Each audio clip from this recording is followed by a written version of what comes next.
We're going to examine some hypothesis tests here.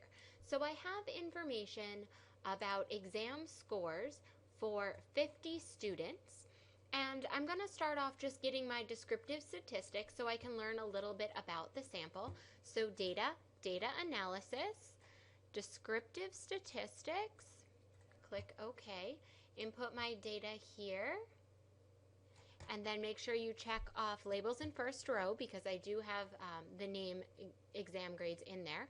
Output range, I want to find it on the same sheet, so I'm going to remember to click in there in order to get that. And I would like my summary statistics.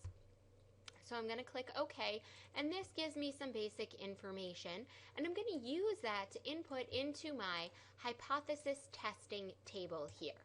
So the mean is equal to 82.18. The standard deviation is equal to 4.4. The number of observations is equal to 50. Now let's say that for some reason I think the exam score is statistically significantly greater than 80. So I think the average grade is greater than 80, statistically significantly greater than 80. So my HA will be grade is greater than 80. My HO then is the opposite of HA because I want to prove that what I think is wrong is in fact wrong to be left with what I think is right is right. So my HO will be grade is less than or equal to 80. So this is my hypothesis test that I'm going to make. So let's say I've just created this out of thin air. There's no particular reason from this data why I had to pick 80. To be honest, I saw the first exam grade and that's how I picked it. But let's say that's my hypothesized value. I would plug that into here as 80. Now, I'm going to use my t statistic as my test statistic here because I do not know the standard deviation of the population. So I'm using this as I'm gathering sample data. This is sample data, not population level data, and therefore I use t. So my t statistic, the equation for it, and you will find this on your equation sheet under hypothesis testing, the numerator is mean minus hypothesized value divided by standard deviation divided by the square root of the number of observations. Close parenthesis, close parenthesis. So I get a test statistic of 3.48. My p-value lower, so that equation for the t is always the one we're going to use. My p-value lower is equal to t dot dist, that t that I just calculated, comma, degrees of freedom, which is n minus 1, it's always n minus 1, comma, true, because this is a cumulative probability distribution, enter. My p-value lower is the opposite of that because my total probabilities have to add up to 100. So the 0.99 is the lower end of the tail. Now I need to do the upper end of the tail. So equals 1 minus my p-value lower. And then my p-value upper is equal to 2 times the minimum of my upper and lower. So those calculations, you will always use those same formulas. Now, the question of how I determine whether or not to reject or not reject my hypothesis is based on the p-value that I look at. So when we're doing hypothesis testing, everything is always the opposite of what you think it should be. So if HO says less than or equal to, the p-value that you look at, this says less than, so you're thinking, oh, less than, that means p-value lower. No, it's hypothesis testing, so everything is always the opposite. So when HO says less than or equal to something, you look at p-value upper. So I'm going to look at my p-value upper here. Now, remember what we talked about in class, your acceptable degree of screw-uptitude is 5%. So you're willing to accept a 5% chance that if you reject HO, which remember was the goal, you wanted to reject HO, you're willing to accept that if you reject HO, you're only willing to accept a 5% chance that you were wrong. So you will reject HO anytime the p-value that you are looking at is less than or equal to 0.05.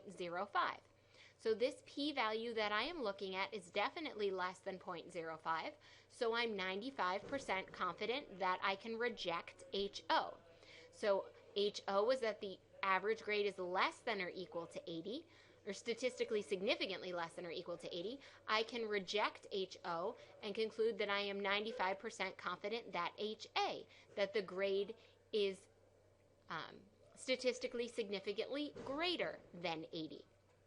So that's our first hypothesis test example.